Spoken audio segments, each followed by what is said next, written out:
d'invasion dans nos quartiers, pas d'invasion dans nos quartiers, pas d'invasion dans nos quartiers, pas d'invasion, et pas d'invasion, et pas d'invasion.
Aujourd'hui, comme tous les jours, de bombarder, de massacrer.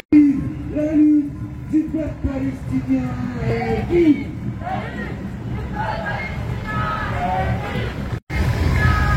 Vive la lutte.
Heureusement, l'arrivée du RN au pouvoir a pour l'instant été éloignée, mais l'hydre fasciste est toujours une menace qui plane sur nos vies, nous, colonisés de l'intérieur, noirs, arabes, musulmans, roms, asiatiques, étrangers avec ou sans papier. La lutte du collectif des jeunes de Belleville est exemplaire quant à leur détermination à faire valoir leurs droits pour un logement, une éducation, et celle de tous les collectifs de sans-papiers partout en France qui résistent à l'apartheid global avec force et dignité. Mais le pouvoir blanc et colonial français n'attend pas le fascisme pour s'attaquer aux musulmans. L'expulsion d'imams se poursuit dans un silence assourdissant. Il n'entend pas le fascisme pour déporter des militants indépendantistes pour une Kanaki libre et en faire des prisonniers politiques dans les geôles hexagonales. Il n'attend pas le fascisme pour rendre la vie insupportable et pourchasser, emprisonner et déporter des immigrés sans papier. Il n'attend pas le fascisme pour que sa police continue de tuer en toute impunité nos frères, pères, fils dans nos quartiers. Ce pouvoir poursuit sa guerre contre nous, qui menaçons l'ordre racial blanc à l'intérieur comme à l'extérieur des frontières hexagonales, guerre qu'il mène par tous ses moyens ajustés à son agenda impérialiste. Le fascisme en est un à sa portée pour maintenir sa domination toujours plus mortifère. La perte d'influence dans la France-Afrique au Sahel, la révolte des Kanaks secoue l'État colonial français qui est prêt à la fuite en avant fasciste pour survivre.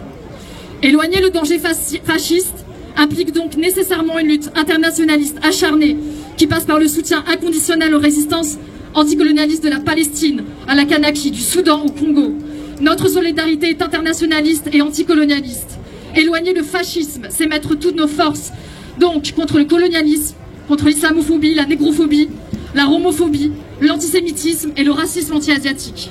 N'attendons pas pour renforcer nos organisations, notre auto-organisation et autonomie politique qui nous garantira de peser sur les rapports de force. Il est urgent de déployer et défendre des axes programmatiques pour favoriser et renforcer nos alliances politiques. La revendication de tous les sans-papiers, l'égalité des droits politiques et sociaux pour tous, français ou étrangers, l'abrogation des complexes sécuritaires islamophobes et la remise en cause de l'ensemble des dispositifs légaux de répression antiterroriste et la fin des contrôles policiers aux faciès. La reconnaissance du caractère criminel de la colonisation et de la mise en esclavage de peuples africains et l'exigence de réparation pour les peuples victimes du colonialisme, le démantèlement des bases militaires en Afrique, l'arrêt du soutien aux dictatures dans les pays du Sud et évidemment le droit à l'autodétermination du peuple palestinien, du peuple kanak et de tous les peuples colonisés par la France. Cette plateforme de revendication n'est qu'une base à discuter partout où les forces décoloniales se trouvent, dans nos quartiers, nos lieux de vie, de travail, d'études et au-delà de nos frontières pour tracer un horizon anticolonialiste, antiraciste, anti-impérialiste nécessaire à la fin de la suprématie blanche. Merci. Faites du bruit pour lui. Bonjour à toutes et à tous. Je vais prendre quelques secondes de votre temps, juste pour rappeler quelque chose. C'est que dans toutes nos mobilisations pour la Palestine, contre le racisme, contre le fascisme, toutes les mobilisations de notre camp social, il y a une personne qu'on ne doit pas oublier. Et il y a un nom qu'on doit sans cesse répéter. Il y a un homme dont on doit exiger la libération, qui est enfermé en France depuis 1984. Cet homme, vous avez son visage sur les drapeaux ici, son visage sur les drapeaux là-bas. Cet homme, c'est un combattant de la résistance palestinienne. Il est enfermé depuis près de 40 ans dans les prisons françaises. Son nom, on est nombreux et nombreux à le connaître. Son nom, c'est Georges Abdallah. Faites un maximum de bruit, s'il vous plaît, pour Georges Abdallah. Faites un maximum de bruit pour Georges Abdallah. Pourquoi? Pourquoi? Parce que depuis près de 40 ans, Georges Abdallah, sans cesse, jour après jour, et c'est pas un jeu, jour après jour, malgré le harcèlement de l'État français, il reste cramponné, il reste attaché à ses valeurs révolutionnaires. Il reste attaché à son combat pour la libération de la Palestine, à son combat contre le fascisme, contre le colonialisme, contre le capitalisme. Et c'est pour ça qu'il est enfermé depuis 1984, alors qu'il pourrait être libéré, et ce depuis 1999. Si nous, on n'exige pas sa libération, mobilisation après la mobilisation, qui sommes-nous? Sinon nous ne revendiquons pas sa libération, sinon nous ne battons pas pour faire libérer notre camarade, nous ne valons rien.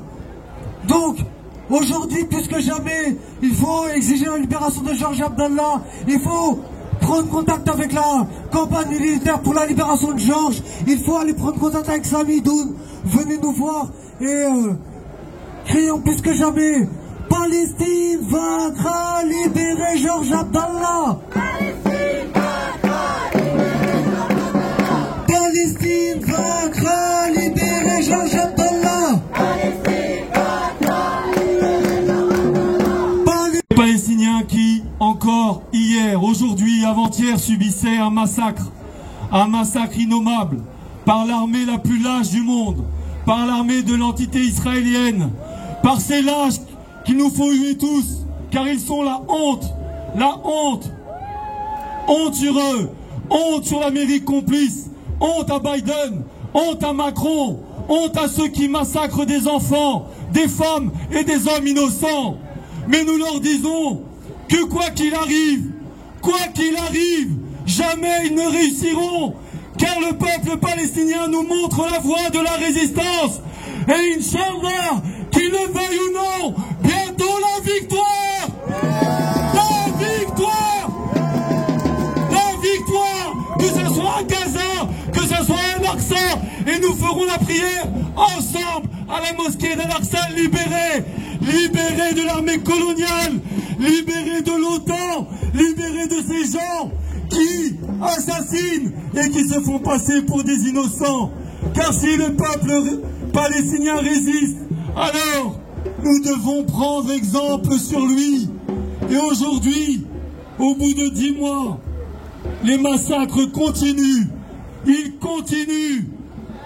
Mais nous, est-ce que nous allons continuer à résister avec le peuple palestinien?